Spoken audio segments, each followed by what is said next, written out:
Pleasure to introduce Mark Anderson. Mark is the founder and chair of Strategic News Service. I've known Mark for 19 years now, really since we started organizing investment forums here in the Northwest. He was one of the first guys to come across involved in the technology community, one of the original founders of what was the WSA back in the day, and the first investment forum that they did, and we came along with the early stage investment forum after that. And we have our Angel Capital Expo tomorrow. So Mark's been involved in our investment community here in the Northwest for a very long time. He's founder and chair of Strategic News Service and the SNS Global Report on Technology and the Economy, described by Fortune magazine as the must-read technology newsletter. Readers include many high-profile, very successful folks, including Bill Gates, Elon Musk, Michael Dell, Paul Jacobs, Mark Hurd, Paul Allen, may he rest in peace, Jeff Bezos, and Leroy Hood. Founder of the Future in Review Conference, which I've had the great pleasure of attending a number of times, and it's one of the most intellectually stimulating conferences I've ever been a part of. The Economist calls it the best technology conference in the world, now in its 17th year, and now moved back down to Southern California as well, so get some sunshine coming up this fall. Mark has spent 24 years as a publicly rated prediction success rate of 95%. And a lot of what we try and do with due diligence is to do what we can to predict the future. And Mark has done a demonstratively unbelievable job of being able to identify the trends. He's the only person to have publicly predicted both the global financial collapse and the oil price collapse, the two most important economic events of our time. Mark designed the first pattern recognition processor, co-founder of the Pattern Recognition Laboratory at Cal IT2, located at both University of California, San Diego and University of California, Irvine. And he's the CEO of Pattern Computer, which you'll hear about tomorrow. We'll be presenting at our Angel Expo. 3-year-old startup, which we've had a chance to watch from its formation and through its early growth stages here. It's now raising a Series A round after some major discoveries in biomedical and 3 angel rounds before this time. He has a new book, which I've had a chance to read through. It's just terrific, called The Pattern Future. Describes the use of pattern discovery in 10 fields. It's on sale on Amazon. His first book, Flow and Interaction, was published in September 2017. Mark's got a lot of different things going on, including being the founding chair of the Invent IP, Inventing Nations versus Nation-Sponsored Theft of IP, subject of the Best Watched Investigative episode of 60 Minutes, led to the subsequent U.S.-China Cyber Treaty and subsequent U.S.-UK Treaty, EU-China Treaty, and the G20 China Treaty. So he's personally briefed top personnel at the NSA, the CIA, and many other government organizations, and just been a very proactive involvement in terms of government, technology, society, a lot of different affairs. And so it goes on and on here. I'll let you guys read through the bio, but Mark also loves the orcas, and we love the orcas here in the Northwest. We also love the salmon. We got to find a solution that works for both of them, and so hopefully, Mark, I know you've got a couple ideas on that as well. But please join me, a warm round of applause here. Welcome up Friday Harbor's very own Mark Anderson.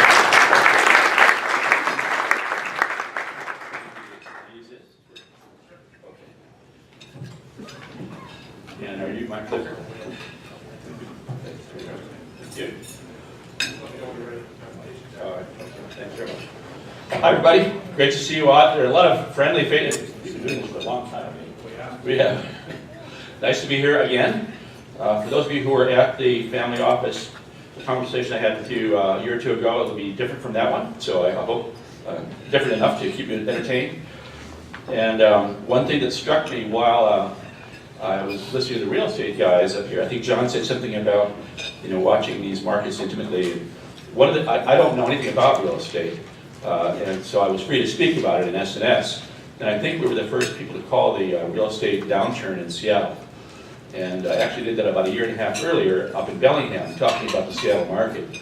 And the leading indicator for us was China. So when China pulled out of this market, everything happened at once. It wasn't very hard to figure out if you were watching the. So today we'll talk about China and its effect in a larger way on the global markets.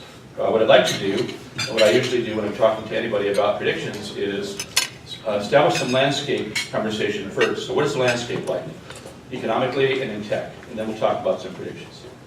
And then I have kind of a surprise for you at the end, which I hope you enjoy. It's not been seen much, and to me, it's like the very most exciting part of pattern recognition, pattern discovery. This year is so different from past years. It's amazing, and I don't need to tell you, I'm sure you all know this, but I've been doing yearly predictions for a long time, and this year stands out head and shoulders compared to any year in the past. It is more interesting, more frightening, more volatile, more split up, more disruptive, more politically intense, more dangerous, less secure, and downright fascinating. So it doesn't make it necessarily better for investors unless you're really watching. So as with Wall Street, when times are changing fast, you can make a lot of money, but if you aren't paying attention, you can lose a lot of money. That is this year. One of the strange things about this year, and this will over and over again tie back to China. So one of the strange things about this year is, and I've never done this before, is that it seems as though this year breaks into a conversation about three major iconic economic stories. That's never been true before. And those three stories are very simple on the face of it. Cars, energy, infrastructure. Now, if I'd said that 2 years ago, you'd all be asleep by now. But because of China's interest in these areas and because of the contests between the national model of China and others, these three areas have become fascinating in what they bring. So when I say cars as an example, and we'll come back to this, I don't really mean cars. Cars, yes, cars. But what I really mean is, when you look at the autonomous electric vehicle, and when you know that the Communist Party has chosen this as one of its top two goals as a platform, and you ask yourself, why would they do that? And you say, oh, I think I get it. Batteries and everything that goes with them, computers and chips, software of all kinds, AI of all kinds, computer vision, lightweighting materials, 5G, communications, on and on and on and on and on. What isn't in there? There's nothing that isn't in there somehow or other. And so not only do cars have all that, but if I said cars, energy, and infrastructure, the other two don't matter if you say cars, because they include energy and infrastructure. So these things have become, as an integrated whole, as three separate items, drivers, I think, for 2019 and going forward, in political ways, in financial ways, in Wall Street ways, technology ways, international struggles, however you want to see it, trade wars. These are very interesting, focused, three-way stop-go signs for how things are going to turn out for every nation in the world. I've never seen that before. This is an unusual structure for how we're facing the future. I'd like to do a few minutes on China and the US just to get maybe a set point for us. And because, and I'll try to say this really clearly, nothing I'm reading in the media helps. I don't know what's wrong with folks, but there are individuals who get all this. I know there are, because there are some in our government. But if you read or look at any TV show or any well-regarded in the FT or The Economist or the Wall Street Journal, New York Times, it just seems as though no one seems to have a deep understanding of what's going on. Normally they're off by 5% or 15%. Now it seems like they're just off. They like to talk about the trade war, and by the way, there is no trade war. There's a tariff war. There's a war between business models, but it's got nothing to do with who hit whom first. And that story goes back 30 years. So I'll just say, I think there's a complete misconception by our normal information providers on how this stuff works. And that's not helpful to you. So how do you find out what's going to happen? All I can do is tell you what I do, which is I look at the actions, not the words. So if you're watching, don't even listen to what people are saying. If you watch what the actions are of various players, you'll get a pretty quick, good view of what's really going on, not what they say they're doing. And it's true whether you're talking about Huawei versus the US. You may have noticed that Huawei hired the president's attorneys this morning. That kind of stuff, right? So there's so much propaganda going on, it's a little bit hard to break through it. Let's look at China very quickly. So we made a call in 2017 that China was going to have a serious collapse. And people have made this call for a long time. But we had a very specific set of reasons why. we watch the behavior of the leaders of China, and we kind of gauge our call on how they behave.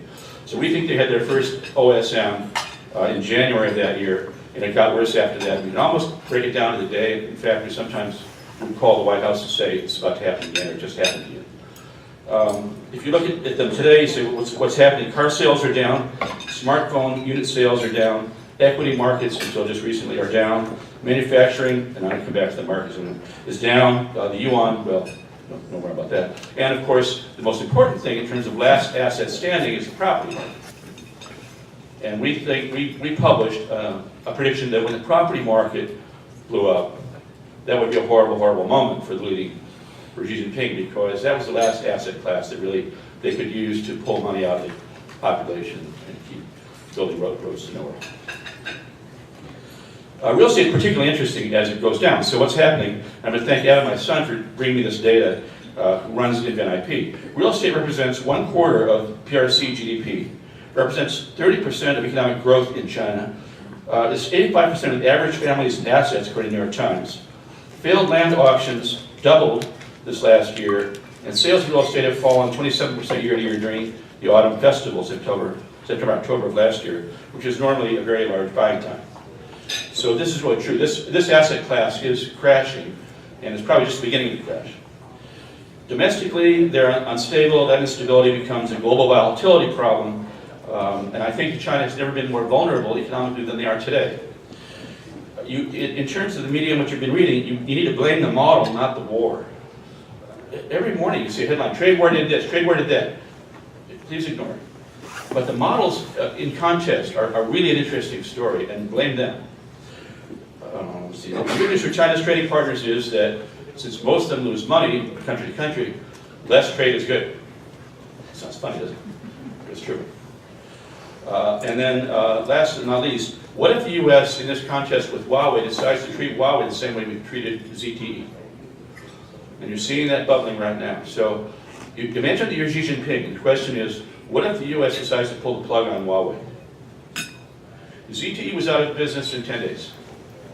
If Huawei went out of business in 10 days, what would happen to China? What would happen to their image in the world? What would happen to them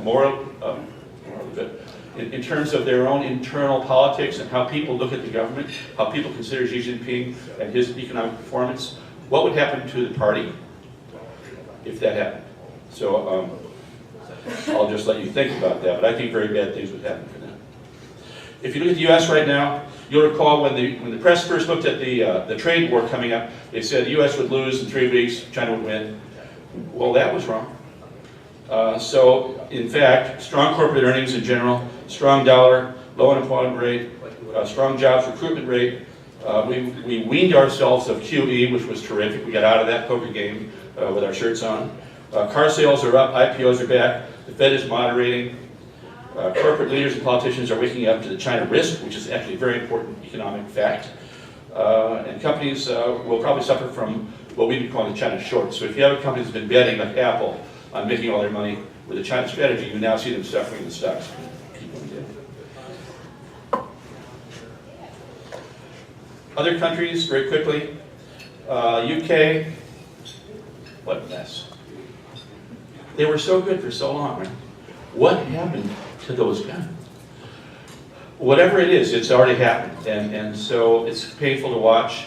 I don't know, for those of you who read SNS, we put out a pretty interesting issue about a month ago about Mr. Putin and the goal of Russia to destabilize democracies, not just to affect elections, and how he's been doing that. And if you want to tell us, we'll give you a free copy of it.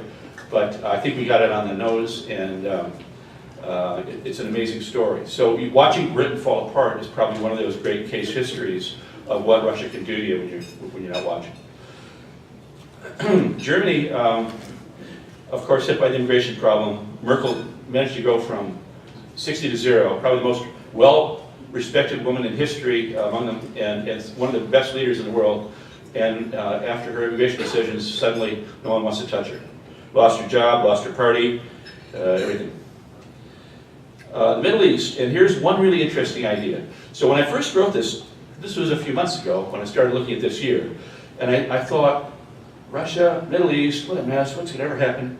Oh, I know what could happen, $30 oil. What would happen if oil were $30 a barrel? What world would that be like? And of course, at that time it was 55, so you're thinking, well, that'll never happen. But as the guy who predicted it was going to be 50 or 45 when it was 93, okay, here we are, right? And I think, so I'll put it this way. 3 days ago, and I haven't had a time to check this out, you guys can check this out. Someone sold oil for $30 in the world. $30. So just imagine that kind of stuff. If we had $30 oil, what would happen to Russia? No more Putin. He's done. He is totally done. Fried. The entire country's going to get very, very bad migraine. And on and on. What's going to happen in the Middle East? Well, less money to buy a lot of guns. So it just gets more and more interesting the deeper you go on. What if oil, don't worry about gas, don't worry, just oil went to $30. And I think the last interesting thing is Japan, in a very interesting spot now. And so get ready for a shiny big new Japanese Navy, Army, Air Force, Space Command, make a list.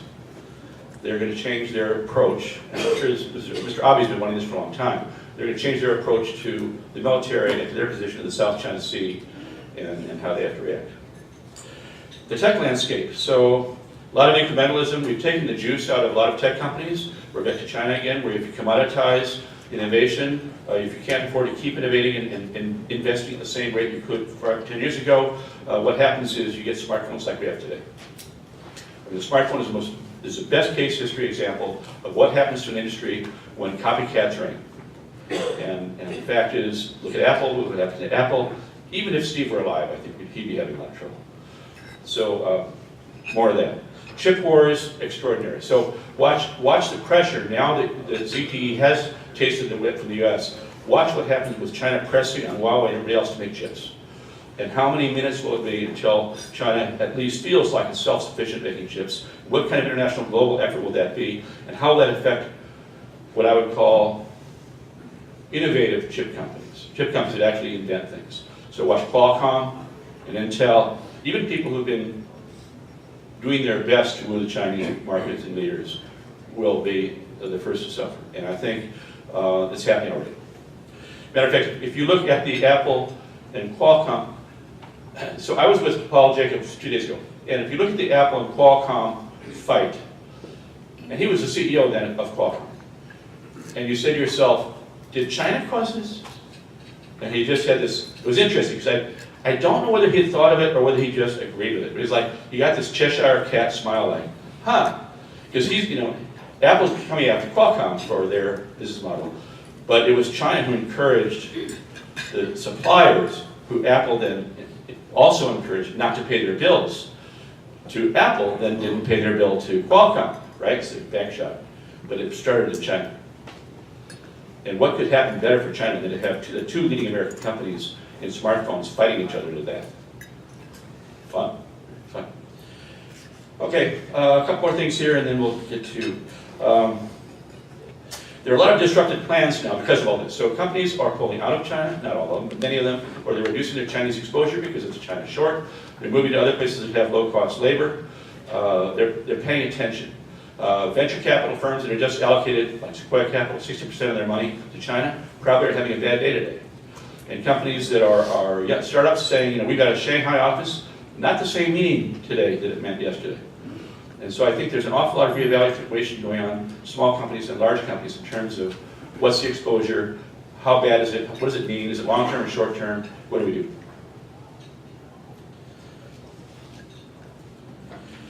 So what I'd like to do now is go through the predictions, and I'll do this pretty quickly. These are for this year, and then we can talk about them all night at dinner. I'm not going to do that. But these are things that I have to kind of live and die by every year. So number one, autonomous vehicles quickly ramp up global commercial expansion, moving from the safer racetracks of defined routes and neighborhoods to general metropolitan uptake in pilot cities around the world. The U.S. leads in the technology, but China pushes the adoption. Number two, the tariff war becomes a true economic war as, regardless of any marginal agreement, China continues attacks on companies and countries in each of its Made in China 2025 target sectors, including cars, computers, phones, AI, chips, telecom equipment, aerospace, space, renewable energy, and more.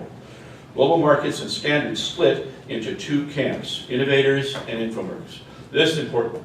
The fight that you're seeing right now with Huawei, and please don't listen to their side of the story about what they're fighting about, but the fight that you're seeing there is a national champion put up by the Communist Party to dominate global telecom equipment networks. We can talk later about why they want that, but that's what's happening.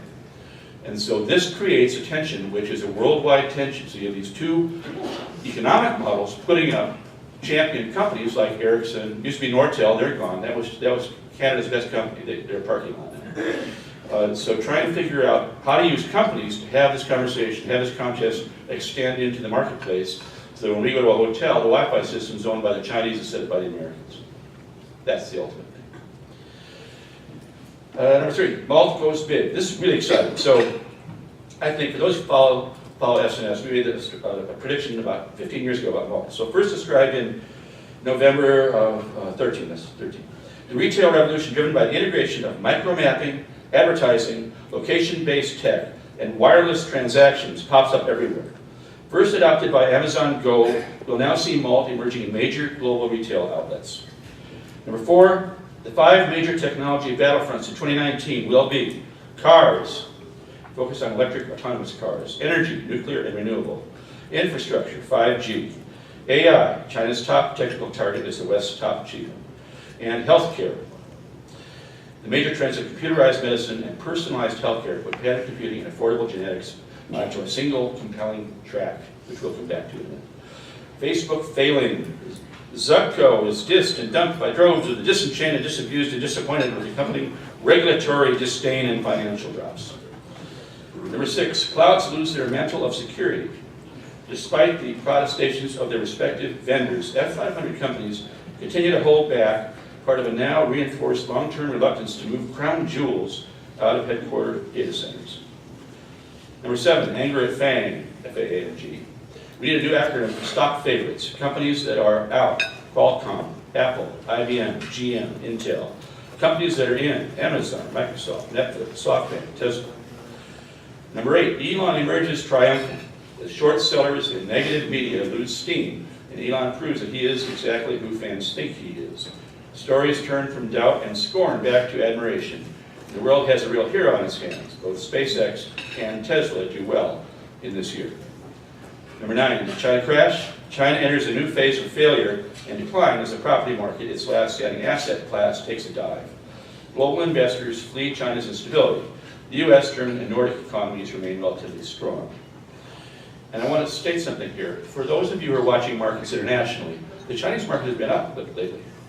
And if you watch hotel TV, which I hate doing, but I do it. So this one I think they got right. So MSCI, for those who are investors, you know what MSCI is, an index. And I wish, is there anyone from MSCI in the room? I would love it if there were. So they made the, called a unilateral decision, to include some Chinese stocks in the index. That automatically floods money into those stocks. People who buy indices just automatically then bought $30 billion worth of stock. Okay? No one did any better the day before. It's just that MSCI, some guy over a bourbon probably decided, okay, you give me some more bourbon, I'll list you. $30 billion later, that was the first tranche of 2 tranches, so they just did it again. So another tens of billions of dollars just went into buying.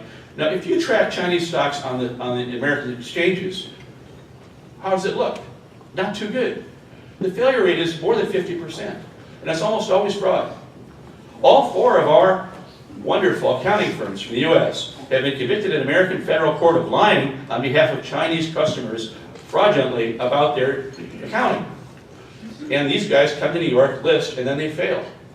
Why would MSCI try its hardest to keep including more and more companies with that kind of issue? I don't want money.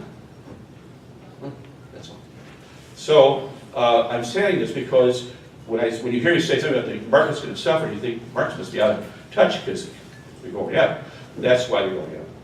And that's a temporary thing. Once that settles out, they'll start going down. And number 10, AI expands. As AI goes wide and brings increased business returns per sector, but declining returns per year per company, new mathematical approaches used in unsupervised data runs provide the early shoots for the next generation of large-scale business returns. This becomes more generally known as pattern discovery.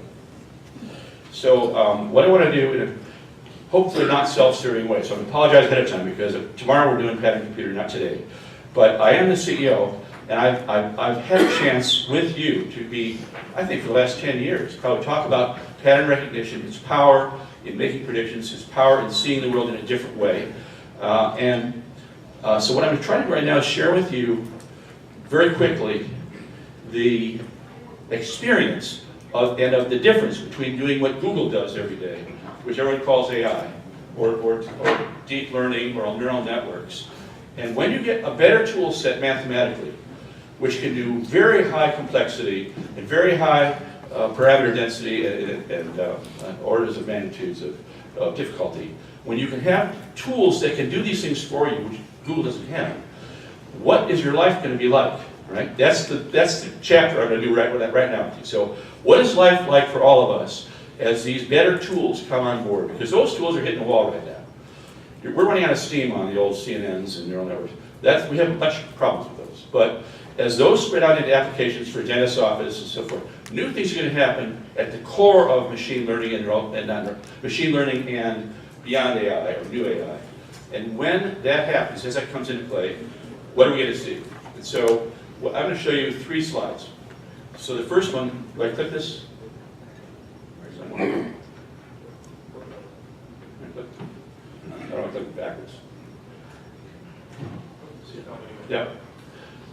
So, can't quite see the slide, but what you're seeing here are our company's installed for 2.5 years, we built a new system, and here's what happened after our first run. So picture you're a young startup, and you're doing runs for about the last 8 months. And in that period of time, you made discoveries on a new way to do prognosis for breast cancer for women, reducing the number of variables from 50 down to 6. A new set of understandings of the actual genes that are correlating with breast cancer in all subclasses. So maybe save some lives out there, which is now going to tissue biovalidation out at Lawrence Berkeley Labs. A new understanding of lung cancer and what causes lung cancer, which is a different problem. There's mutation rates instead of gene expressions. What causes lung cancer? There are new correlations with genes, much more complex, because guess what? It's a complicated world out there. It isn't just one gene or 2, which is almost all the papers that have ever been written, 1 gene or 2. It's actually a whole host of genes in networks that work together that cause problems. Well, how do you see those? You need the toolkit that'll show those things to you. So we found some of that. And then kids, it turns out, I had no idea about this, but kids who have pneumonia, they have to give them biopsies. You know what that feels like. They have to dig something out of their lungs to find out what's wrong with them, because in fact, they can't use x-rays, but we can. Our tool could look at x-rays for kids and find out that the pneumonia was caused by a virus or a bacteria. 96% accurate. So it's almost like day by day, give me. You know, it is so exciting, I can't describe it to you. But these tools are qualitatively different, and therefore, when you want to do something, it's always something interesting. It's not incremental. So let's keep going, and then what I'm showing you now, hold it for just 1 sec. A 2-minute thing. This happened almost by accident. It involves a patentable discovery that we made by a very smart person who you hear narrating. And it's got a byline so you can read it. And the idea here is, if you wanted to show up at a big pharma tomorrow and sell something, how would you do it? Well, if you had new understandings of genes that could be causal for lung cancer, how would you make the case, right? And the way you would do it was you'd show the discovery process, you'd name the genes, and then you'd identify for the drug company all those genes which were unknown to have been related to lung cancer, which were druggable. So the drugs are already FDA approved. You're just showing up saying, would you like to know which ones those are? And take about $10 million or whatever, 10 years out of that, run 12 years of FDA approval process. So we did that, and we're now in the process of showing that to folks. So you'll see what we're showing to. This is about, I don't know, a month old. So go ahead. What you're looking at are mutated genes associated with lung cancer. Each green dot represents a mutated gene appearing in at least 1% of the lung cancer patients in the dataset. The size of each dot corresponds with the frequency of occurrence or the relative importance of that gene. There are nearly 20,000 coding genes in the human body that regulates various functions and characteristics of an individual. Mutations of even one of these genes may cause dysfunction or diseases like cancer. Lung cancer, shown here, is primarily driven by these mutations.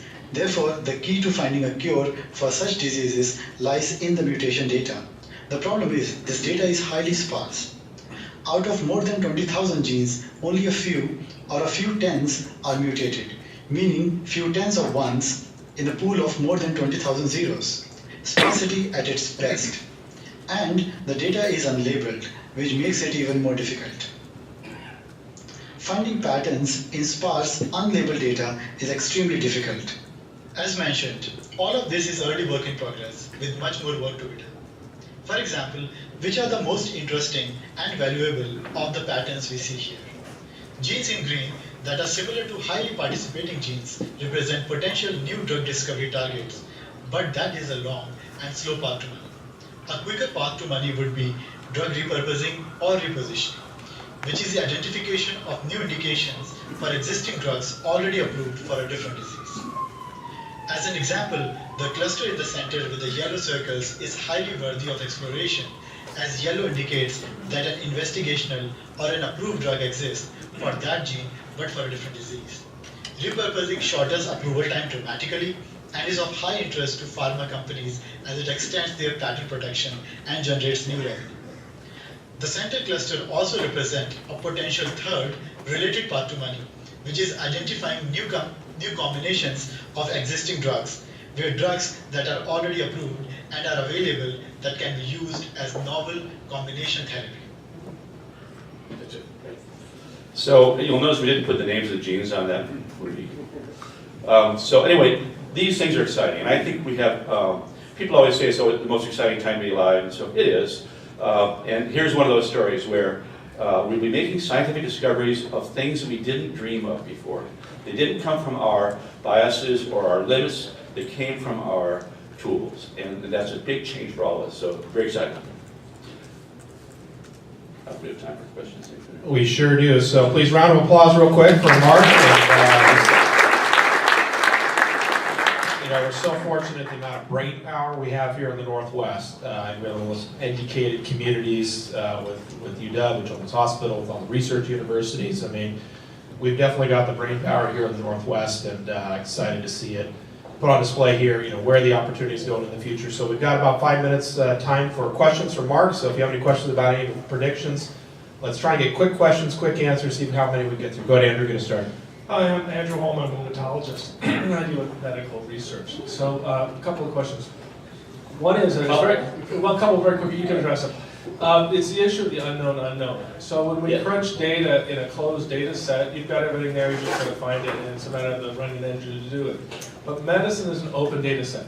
There are things that we don't even know that we should be thinking about. Yes. There aren't even genes. So you're looking at the genes. And Yes. So when you look at AI, what I'm asking for, to your comment, is to find out how much of the answer remains unknown from the unexpected. So can you crunch your data and say, we think we have a handle on about 50% of what's going on, but we're missing 50% from somewhere we don't know where it's coming from. Sure. And like I said, life's complex, right? So you know that. So two things pertain there. One is the data set really matters. So if you have a data set that Watson would look at, he's reading, all the last 20 years of data out of the journals. And then we find out that a lot of those papers, some like 40% or something, were sponsored by drug companies and probably are not repeatable. Oops, Watson's never saved a cancer patient. So that's the first problem. Make sure that the data goes in from some data set that you really trust, and that's very straightforward. So in the breast cancer case, we had a public data set that we got from Lawrence Livermore Lab, and it was survivability. We picked different things. We picked, did she die or live? Not things that were nuanced. These are very straightforward questions. And so we may not know enough or anything about the other causes that are involved, but we do know she died or she lived. So that with a fairly large database, we get to some level of security that whether we know the whole story or not, we know something. And so, and there's no other, we don't tell the system anything other than that. So when we got back 6,900 different patterns the first run, which turned out to be too many. 10 is what you want, but it's really interesting then to take that back to area experts and say, here's 10, what do you think? And sometimes you find things that are already existing, that's helpful because that's been tested already biologically, that's good. And then there are things that haven't been thought of yet, like you're referring to, the unknown unknown. And that's terrific. And so a lot of our time we spent on that. Time for a couple more questions? Yes, thanks, Mark, enjoyed your presentation. We actually go back to the Kathy Wilcox days Oh, wow. at ASA. Good enough, yeah. Haven't talked in a while. You mentioned energy as one of the key important factors going forward. We're with the Celix, a battery technology company. What's your assessment of what's happening kind of in the lithium-ion space, and where's that going to the mega trends? I think that Elon has a good understanding of this. And he may or may not make it. I hope he does. But his job was never to make money. It was to encourage you and everybody else to help get there, right? Which has worked out pretty well, I think. The redoing of the grid, the decentralization of the grid, the use of solar energy, basically, the use of batteries to store that energy, that's it. I like to say to people, when you do human IQ tests, right? It's like, okay, one was salmon. So we're going to talk about orca are dying because right now, in the short term, boats are harassing them to death. They die from that. But in the longer term, it's a salmon problem. And so whatever God is for you, when God said to humans, hey, I got a deal. You just stand by the river, and I'll feed you for the rest of your life. That was a pretty good deal. We managed to screw that up really fast. Here's another one. God's standing there and says, I got a deal for you. I'm going to throw energy down there, and all you have to do is put out a catcher's mitt. No, we're not interested. So I'm hoping we're getting back to that dream. And I think that there's so much work to be done in batteries that it's been slow. So there is a lot of pent-up demand, frustration, and market availability if you do something really cool. And you just believe it's solving problems. It is. Yeah.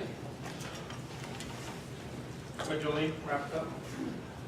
So, in reference to Paul Allen and the Brain Institute, have you been using your pattern computer to, don't give away any privileged information, but to find a previously approved drug for glioblastoma or brain cancer?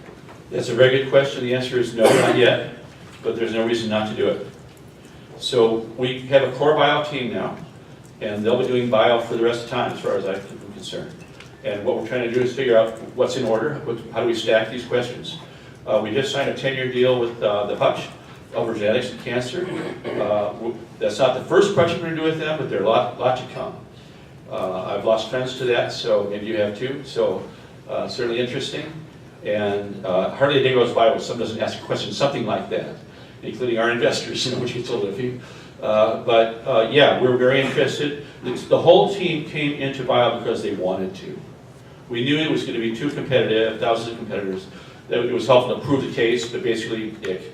And then, there's a lot of venture money there that's getting divided thousands of ways, but they wanted to help people. And that's why they're in bio. So, we'll get there. Thank you, Mark. Appreciate it. Please round of applause for Mark Anderson.